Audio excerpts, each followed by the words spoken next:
Hola, te doy la bienvenida a mi clase como siempre. Soy la profesora Ferrero de la Cátedra de Parasitología y Micología Médicas de la Facultad de Ciencias Médicas de la Universidad Nacional de Córdoba. En esta oportunidad te invito a escuchar conceptos generales sobre micología médica. Y podemos empezar desde un interrogante. ¿Qué es la micología médica o micología clínica? La micología es una ciencia y es una rama de la microbiología que se desarrolló primero. Los aspectos clínicos de algunas micosis superficiales fueron descritos desde la época de Hipócrates. La micología médica, dentro de la micología general, tiene por objeto estudiar las enfermedades producidas por hongos y los hongos que las producen. Los hongos y las enfermedades que producen se conocen desde la más remota antigüedad. Los griegos y los romanos describieron algunas de las manifestaciones clínicas de las dermatofitosis. Estas son enfermedades de la piel que ya luego te voy a comentar. Con el invento del microscopio, en el siglo XVII, se inició el estudio científico de los hongos microscópicos junto con el de otros microorganismos. Fíjate entonces que hace 4 siglos que se conocen sobre ellos. En 1729, Pierre Micheli, conocido como padre de la micología, publicó investigaciones sobre hongos en su obra Nova Plantarum. A él se le debe el término Aspergillus, este es un hongo ambiental, y el conocimiento de la relación entre hongo y enfermedad. Entonces, si la micología estudia los hongos, también podemos preguntarnos, ¿qué son los hongos? Los hongos no son animales ni plantas, aunque comparten características de ambos reinos. Son un grupo extraordinariamente diverso de eucariontes que difieren mucho por sus características estructurales y sus modos de reproducción. Por mucho tiempo fueron considerados plantas inferiores o vegetales inferiores, por lo que en ese momento y en un principio se los incluyó en el filum de las talófitas, donde están también incluidas las algas. Ya veremos luego, ya te contaré, que no pertenecen a ese filum. Bien, habrás escuchado hablar de hongos, habrás tenido contacto con algún hongo. En realidad los hongos acompañan al ser humano desde los albores de la civilización y están integrados a la vida humana. También participan en procesos biológicos muy beneficiosos como la descomposición de materia orgánica. Por lo tanto, cumplen un rol ecológico muy importante los hongos. También participan en procesos industriales como en la industria alimenticia, donde existe el proceso de fermentación que está a cargo de distintas especies de hongos. Por ejemplo, en la fabricación de quesos, cervezas, vinos y panes. También participan en la industria farmacéutica, en la producción, por ejemplo, de algunos antibióticos. Están relacionados en la vida humana, por ejemplo, en la alimentación. Existen lo que llamamos hongos comestibles, champiñones, trufas, shiitakes. Pero, además de todos estos usos beneficiosos, los hongos también pueden ser perjudiciales, produciendo procesos infecciosos y enfermedades en plantas, animales y en el ser humano. ¿En qué procesos, en qué elaboración participan los hongos? Acá te dejo algunos ejemplos. Por ejemplo, el hongo Saccharomyces cerevisiae es lo que llamamos levadura de cerveza y es el que se usa en esos procesos de fermentación, en la panificación, en la fabricación de la cerveza también. Penicillium roqueforti participa en la elaboración del queso Roquefort, Penicillium camemberti en el queso Camembert, el Penicillium nonatum es el que se usa en la fabricación de la penicilina, el Rhizopus oligosporum en la salsa de soja y el Cephalosporium en la fabricación de cefalosporina. Esto para que tengas algunos ejemplos. Ahora bien, ¿cuál es la importancia médica de los hongos? Los hongos tienen importancia médica porque pueden producir cuadros patológicos. A esos cuadros patológicos donde intervienen los hongos los denominamos micopatologías. Entonces, los hongos que participan en micopatología, estos hongos de importancia médica, pueden ser venenosos, psicotrópicos o alucinógenos, son hongos que los llamamos hongos de sombrero, hongos Z. Estos hongos se pueden consumir porque se pueden confundir con hongos comestibles y se van a producir un proceso de intoxicación al consumir estos que se llaman macromicetos, y este envenenamiento puede puede presentarse con un ligero malestar gastrointestinal hasta llevar a la muerte. También hay hongos psicotrópicos y alucinógenos. Por ejemplo, hay ciertas culturas aborígenes que en sus rituales utilizan esos hongos psicotrópicos. Ese proceso, o ese cuadro, mejor dicho, de intoxicación por consumo de estos macromicetos o de estos hongos de sombreros llamados setas, produce lo que se llama el micetismo. Entonces, los hongos pueden ser venenosos produciendo micetismo. También los hongos de importancia médica pueden ser tóxicos. Son hongos que en su metabolismo producen lo que se llaman micotoxinas contaminantes. Y estos hongos van a producir lo que se conoce como micotoxicosis.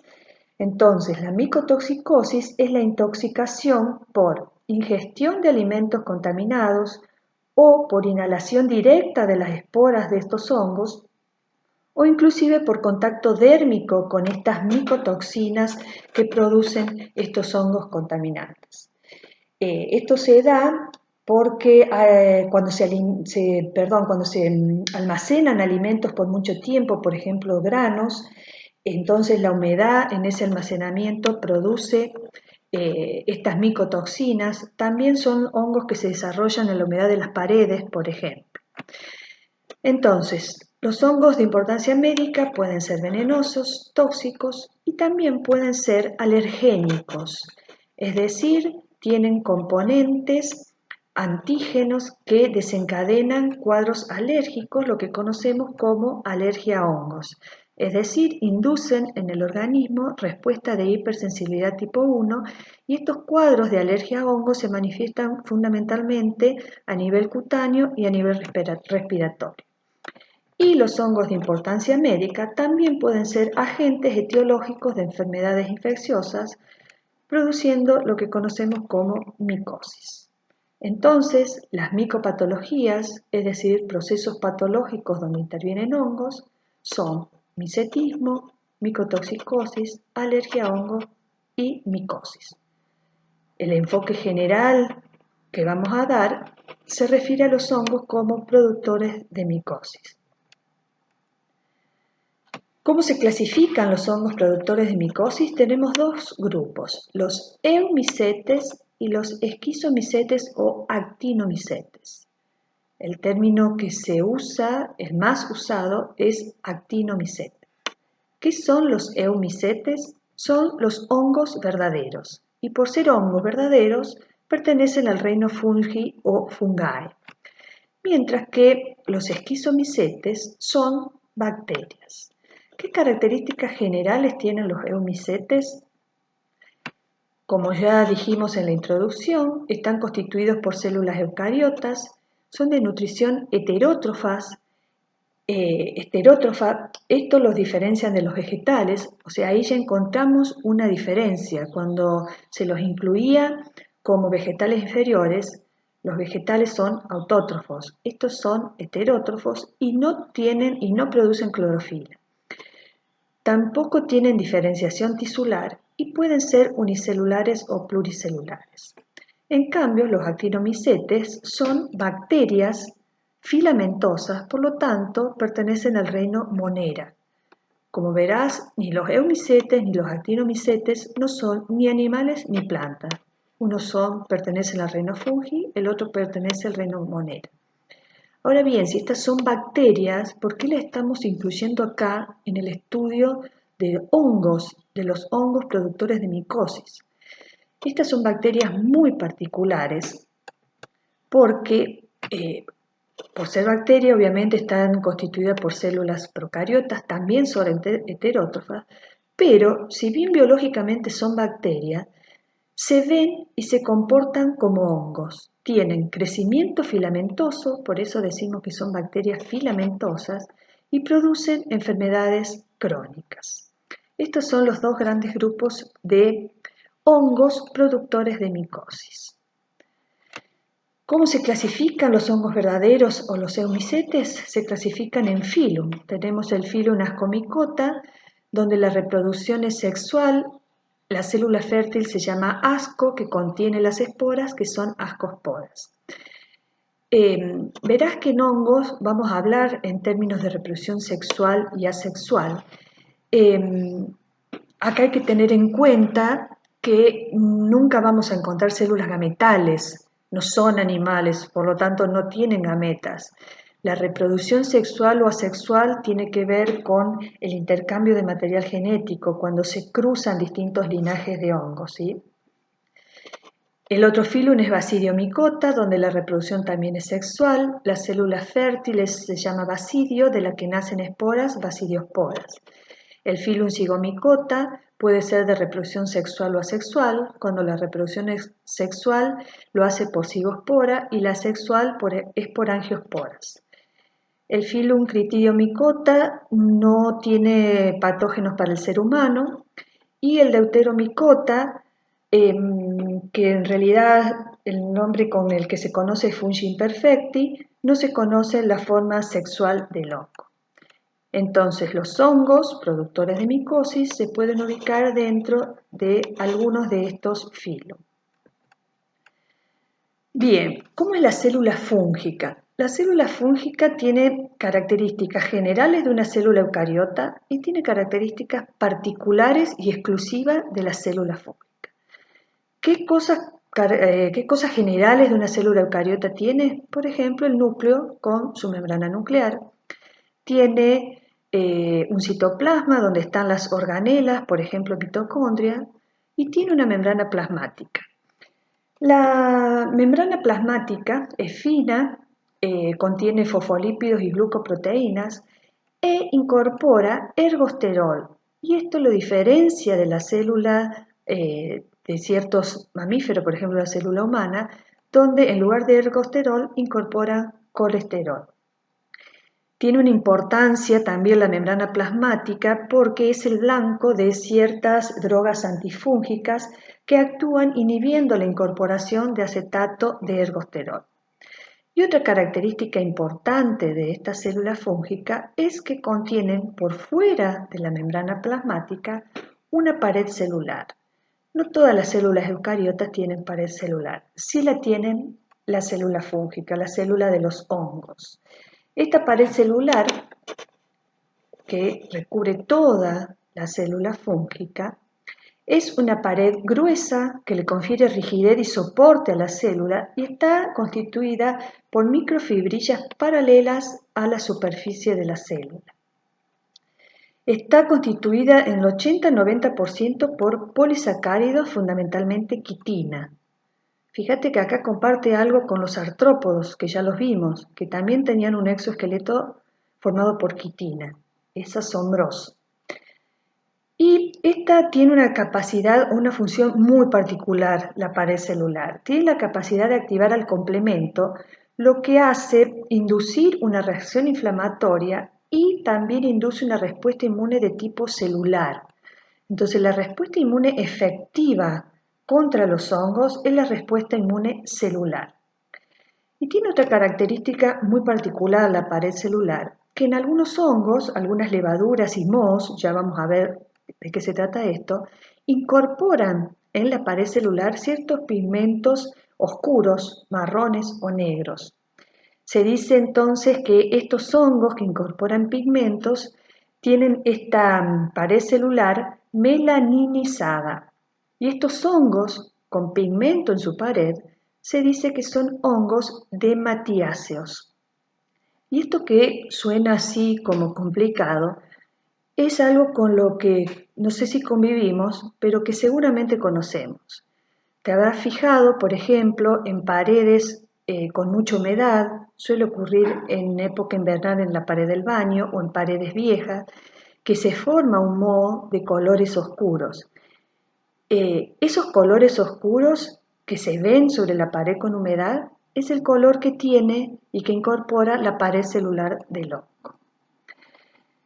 En el citoplasma de la célula fúngica también se encuentran vacuolas y esas vacuolas sirven para reserva y la reserva energética la hacen bajo la forma de glucógeno y esto lo comparten con la célula animal.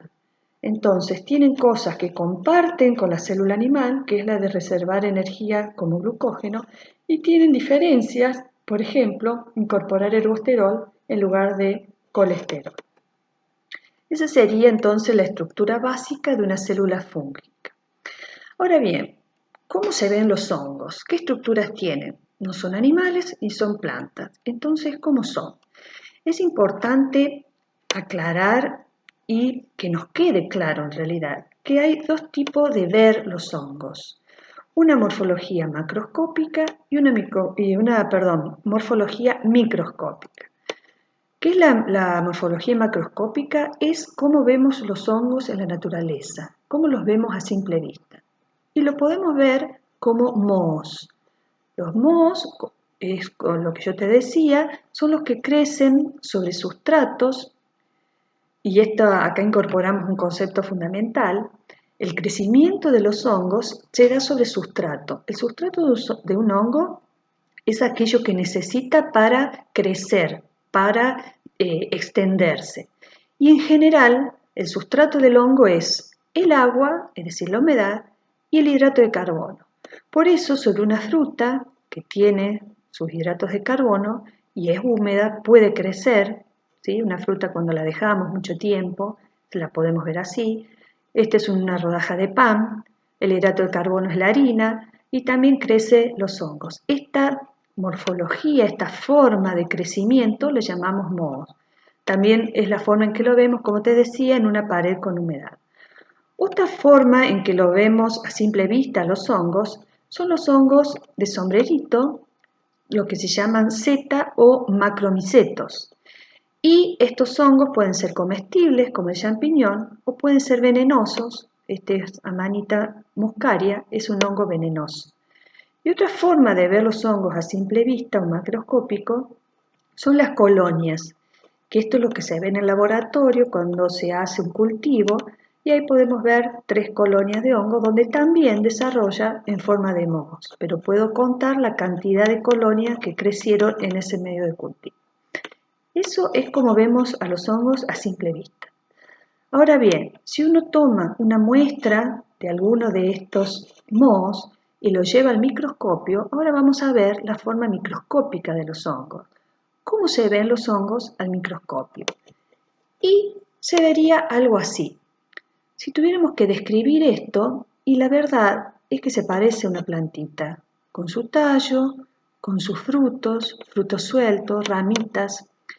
Y esta morfología y esta forma de verlos, inclusive a Micheli le pasó, es que lo llevó a ubicarlos a los hongos como vegetales inferiores por esta forma particular de verse, por ser microorganismos que no se movían y esas esporas se parecen mucho a las semillas o a los frutos de los árboles.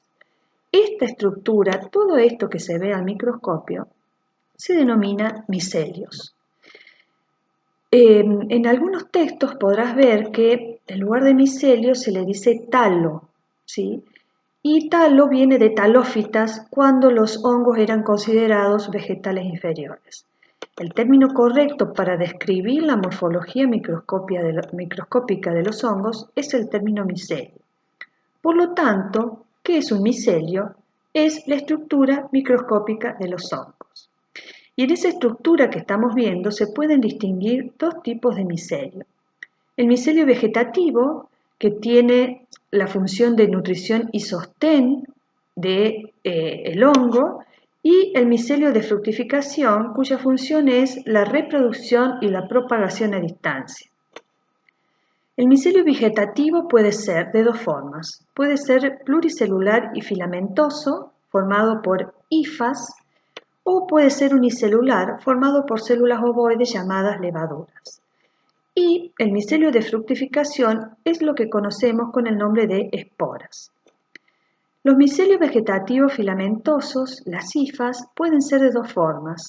Pueden ser septadas o tabicadas, es decir, son como ramitas que están seccionadas, o pueden ser aceptadas o cenocíticas, es decir, son sin divisiones. Y las levaduras son células ovoides que se van reproduciendo por brotación o tabicamiento para formar estas especies de cadenitas que se llaman micelio pseudofilamentoso.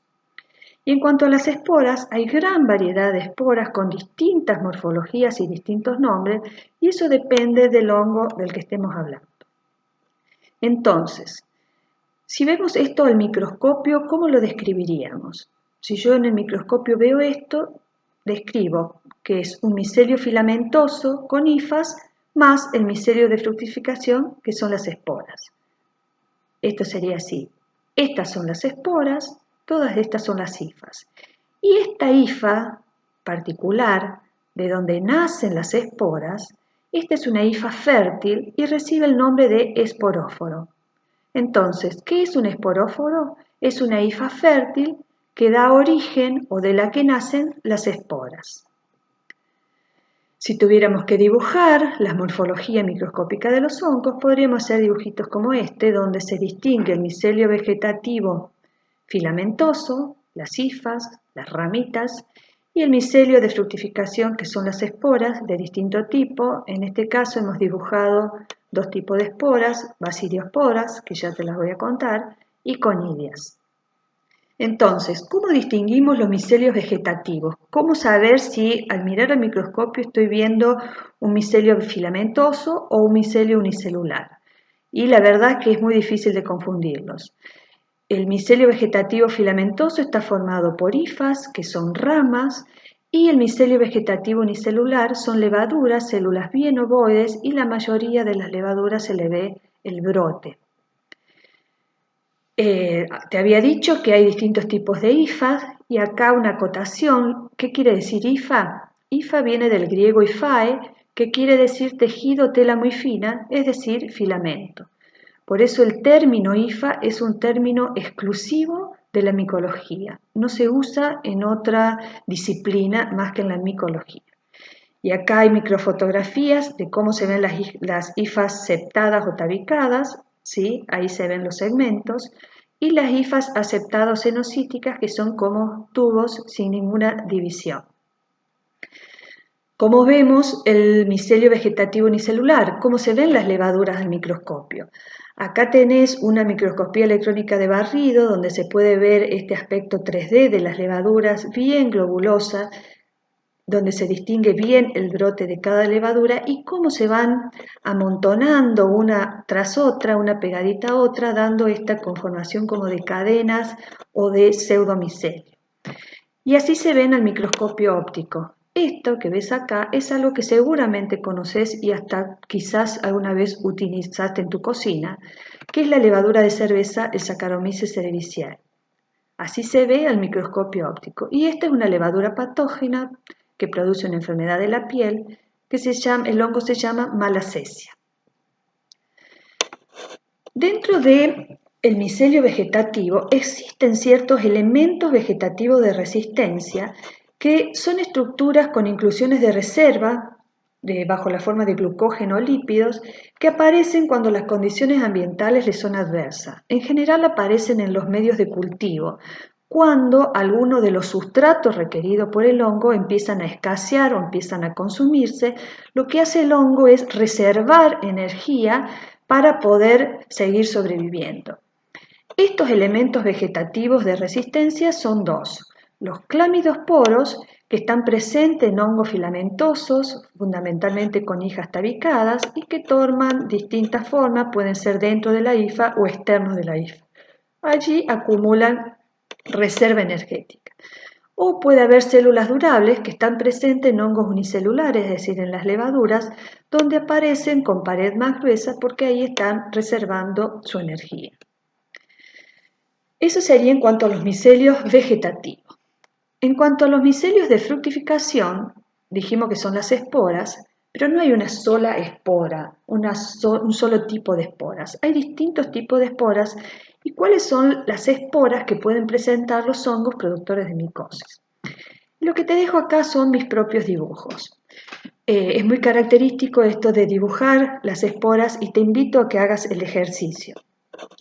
Las esporas pueden ser asexuadas o sexuadas. Recordemos que la función de fructificación es reproducción y propagación. Esa reproducción puede ser asexuada o sexuada y a la vez puede ser externas o internas.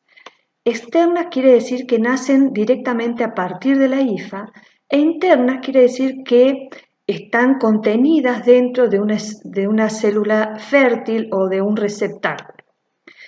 Una de las esporas se llaman conidias. Las conidias son externas y asexuadas y crecen a partir de una hifa fértil, como habíamos dicho, ¿sí? Y tienen una gran variabilidad morfológica, formas de hojitas, formas de florcitas, y siempre la terminamos comparando con vegetales. Ese esporóforo, de donde nace la conidia, se lo denomina también conidióforo. Otra espora son los basidiosporas. Estas son sexuadas externas también. Nacen a partir del basidio, yo ahí escribí baside, pero el término correcto es basidio, de la que brotan las esporas. Entonces, si las esporas brotan a partir de un basidio, que ese basidio está en la hifa fértil, esa espora se llamará basidiospora. Otra espora son las esporangiosporas. Estas son asexuadas e internas porque crecen dentro de una esfera o célula fértil llamada esporangio, por lo tanto las esporas se llaman esporangiosporas. ¿Sí? Se las suele llamar esférulas porque es una esfera contenida, que contiene, un montón de esferitas o pelotitas, una gran cantidad. Y luego tenemos las ascosporas, que son asexuadas, también internas. Estas están contenidas en la célula fértil que se llama asco. Esta célula fértil puede ser redonda, como la dibujé acá, puede ser ovalada, inclusive pueden ser mucho más largas. Y contienen escasas esporas adentro si las comparamos con los esporangios, y entonces esas esporas que crecen dentro de un asco se llaman ascosporas. Ahora bien, todas estas crecen a partir de hifas fértiles. Todas tienen acá, acá, acá y acá hifas fértiles. Ahora bien, hay hongos que no poseen hifas fértiles, que son incapaces de emitir algún tipo de esporas. Entonces, ¿cómo hacen esos hongos para reproducirse y para propagarse? Lo que hacen es especializar ciertas partes de su micelio vegetativo y darle funciones de fructificación o de reproducción. Y esas son lo que llamamos talosporas. ¿Qué son entonces las talosporas? Son elementos vegetativos con funciones de fructificación. Y las talosporas son dos. Una de los hongos filamentosos y otra de los hongos unicelulares. Las artrosporas o artroconidias son sinónimos, son talosporas de los hongos filamentosos. ¿Sí? Una artrospora es un segmento de la hifa que tiene capacidad de fructificación. Ese segmento se corta, se escinde, se propaga y se reproduce el hongo. Y las blastosporas son ese brote que parte de una célula madre, que es la levadura, que luego va a dar una célula hija o una nueva levadura. Entonces, las talosporas son artrosporas y blastosporas. Entonces, ¿cuáles son las esporas que debemos conocer? Conidias, basidiosporas, esporangiosporas, ascosporas, artrosporas y blastosporas. ¿Y cómo las vemos al microscopio? Te presenté primero todos mis dibujitos, ahora, ¿cómo las vemos al microscopio? Hay una gran diversidad de formas de conidias, en forma de semillitas, en forma de flores. Estos tres son hongos que pueden afectar al ser humano. Este lo vamos a ver en próximas clases, es Sporotrichenki. Este es el clásico Aspergillus, aquel que describió hace 4 siglos Micheli. tiene una cabeza aspergilar lleno de conidias. Esto no es una conidia, este es un conjunto de conidias. Esta cabeza aspergilar tiene muchísimas conidias con una gran capacidad de dispersión y contaminación. Cada una de estas bolitas que se ven por acá es una conidia. Este es un tipo de Penicillium, donde también tiene una especie de cabeza con las conidias ahí en el extremo. ¿Cómo se ven las esporangiosporas? Acá podemos ver el esporangio. Este esporangio todavía está íntegro, todavía no liberó las esporas, y fíjate cómo está atestado de esporas adentro, ¿sí? Entonces la célula madre, la esfera grande, se llama esporangio, y cada una de las esporas que contiene se llama esporangiosporas. Aquí se puede ver cuando se rompe y cómo las va liberando. En cambio, si te fijas, las ascosporas están en un menor número adentro de los ascos, en números irregulares. A veces hay 3, a veces hay 5, pero son esporas mucho más grandes que los esporangiosporas, y están en menor número. Y las basidiosporas nacen a partir del basidio, ¿sí? Y brotan para el lado de afuera las esporas, las basidiosporas. Y en cuanto a las talosporas, así se ven las artrosporas, ¿sí? Que es el elemento de fructificación de un micelio filamentoso. Se pueden ver cómo están de un color más denso, y acá en una imagen 3D se pueden ver cómo se van escindiendo, cortando, y empiezan a propagarse para reproducirse a distancia. Y las blastosporas, que ya te las mostré, como una célula madre da un brote que luego acá se corta y da una célula hija, es decir, una nueva levadura. ¿Cómo es el proceso de reproducción de las levaduras? Es lo que se llama proceso de gemación. Desde una célula madre se empieza a escindir, da el brote o blastospora, que luego da la célula hija. Y así va pasando con una levadura al lado de otra, y terminan dando esta conformación, que es lo que se llama pseudohifa. Al microscopio óptico se ve como si fuera un pseudo micelio filamentoso, se ve como cadena, ¿sí? Es lo que se llama pseudo micelio filamentoso. Y acá también algo para aportar: ¿por qué se llama blastospora? El prefijo blasto viene del verbo griego blastei, que quiere decir producir, crear. Otra acepción también es explosión, ¿sí? Por eso se llama blastospora ese brote que produce la levadura madre. Bien, los hongos productores de micosis pueden ser o pueden presentarse bajo dos formas: una forma sexual y una forma asexual. La forma sexual de los hongos se llama teleomorfa, y la forma asexual de los hongos se llama anamorfa. En el caso de las levaduras, la forma sexual de los hongos, es decir, la forma teleomorfa, se reproduce por basidiosporas, y la forma anamorfa se reproduce por blastosporas. Es decir, los hongos pueden presentarse bajo formas sexuales y asexuales, y muchas veces conforman cada una de ellas una especie distinta. Y según el hongo, una forma puede ser patógena para el hombre y otra forma no. Por ejemplo, estos son ejemplos de levaduras patógenas. Cándida es un hongo levaduriforme endógeno. ¿Qué quiere decir que es endógeno? Que forma parte de la microbiota del ser humano.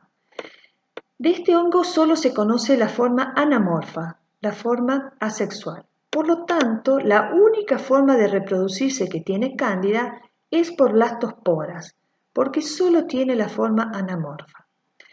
Otro hongo levaduriforme es Cryptococcus, y este es un hongo levaduriforme exógeno, es decir, vive en la naturaleza. Este hongo tiene dos formas, anamorfa y teleomorfa. La forma anamorfa, es decir, asexual, se llama Cryptococcus neoformans, mientras que la forma teleomorfa se llama Phyllobacidiella neoformans. ¿Cuál de estas es patógena para el hombre? Solo la forma anamorfa. Y por ser forma anamorfa se fructifica por blastosporas, y la forma teleomorfa se fructifica por basidiosporas. Esto te lo cuento porque en sucesivas clases estudiaremos ambos agentes etiológicos. Y entonces, cuando estudiemos esos agentes etiológicos, recordemos cuáles son las formas de fructificación de estos hongos. Entonces, estos hongos invisibles producen enfermedades que se llaman micosis. ¿Y qué es una micosis? Es una enfermedad infecciosa producida por hongos microscópicos que pueden afectar a cualquier parte del organismo, también llamada enfermedad fúngica. La gran mayoría de los hongos patógenos se encuentran en la naturaleza y se consideran agentes exógenos, como recién te conté, Cryptococcus neoformans. También pueden ser producidas por hongos endógenos que forman parte de la microbiota, como recién te conté, Cándida. Pero la mayoría de los hongos no necesitan parasitar a otros organismos para su supervivencia. No son parásitos obligados, ya que disponen de un nicho ecológico al que están perfectamente adaptados, como es el suelo enriquecido con materia orgánica y compuestos nitrogenados de excrementos y otros restos animales. Esto se conoce como reservorio telúrico, donde viven en fase saprofítica. ¿Qué quiere decir esto de fase saprofítica? Pues bien, los hongos productores de micosis pueden ser difásicos y dimorfos. ¿Qué quiere decir que los hongos sean difásicos? Que tienen dos fases de vida. Como recién te mencionaba, una fase de vida saprofítica, que puede ser exógena en la naturaleza o endógena en la microbiótica, y una fase de vida parasitaria. Es decir, desde la vida saprofítica el hongo puede tener la oportunidad de llegar al hombre, de infectar al ser humano y cambiar de vida, pasar de la vida saprofítica a la vida parasitaria. En ese cambio de vida le sucede algo al hongo y tiene que ver con esto de que sean dimorfos. Dimorfo quiere decir que tienen dos morfologías microscópicas distintas. Cuando el hongo cambia de fase de vida, también cambia de forma o de morfología. Es decir, cuando el hongo está viviendo saprofíticamente, tiene una forma o una morfología particular que le llamamos forma saprofítica. En la vida saprofítica tiene la forma saprofítica. Cuando desde la vida saprofítica infecta al ser humano y pasa a la vida parasitaria, también cambia de forma, pasa de la forma saprofítica a la forma parasitaria. Es decir, en cada fase de vida, el hongo tiene una morfología o una forma distinta, una forma saprofítica y una forma parasitaria. Entonces, un hongo difásico y dimorfo es aquel que tiene una vida saprofítica, exógena o endógena, donde se presenta bajo una determinada morfología microscópica, es decir, la forma saprofítica. Desde allí, infecta al ser humano cambiando de fase de vida.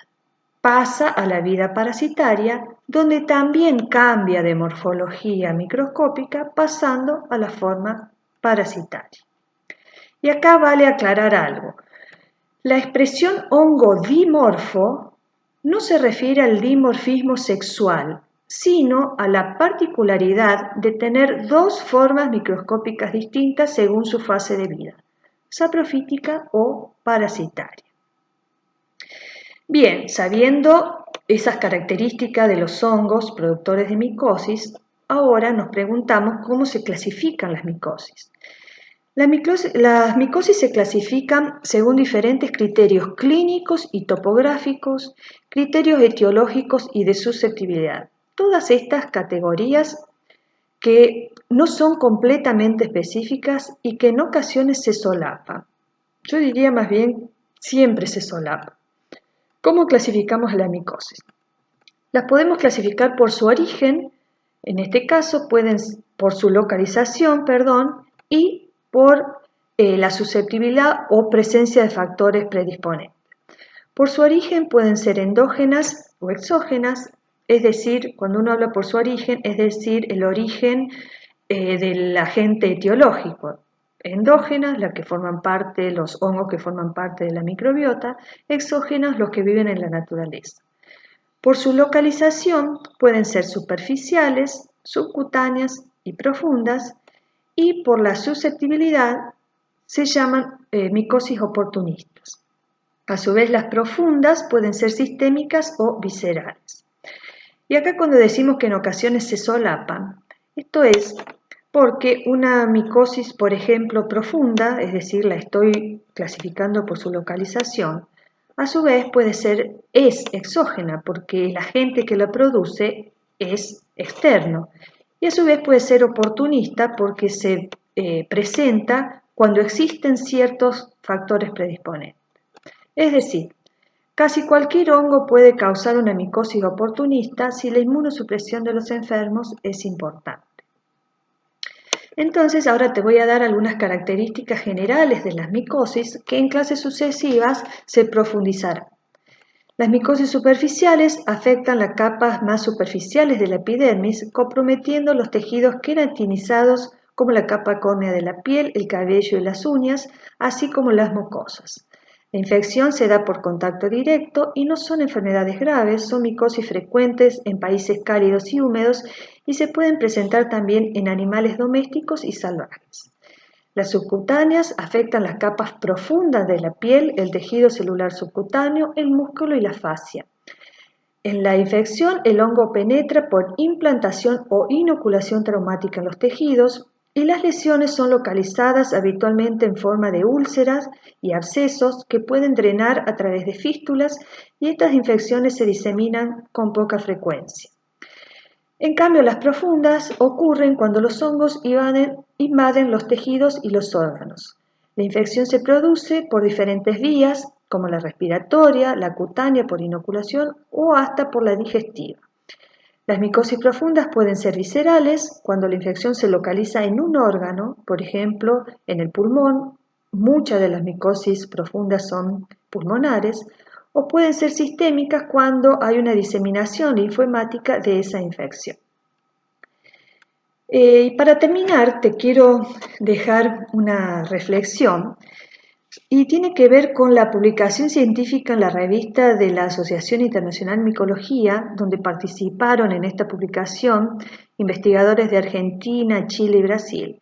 Esta publicación la denominaron La revolución de los hongos, flora, fauna y funga.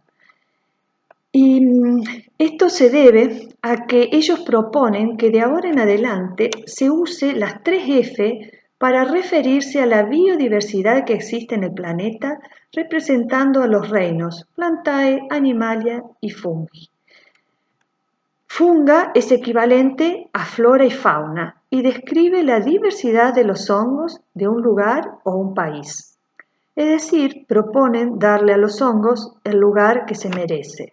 Si no son ni plantas ni vegetales, incluirlos en la biodiversidad de una determinada región. Me pareció interesante para concluir esta clase para dimensionar la importancia que tienen los hongos en la naturaleza, no solo a nivel médico. Esto ha sido todo, espero que esta clase te haya sido de utilidad y te espero en la próxima. Hasta luego.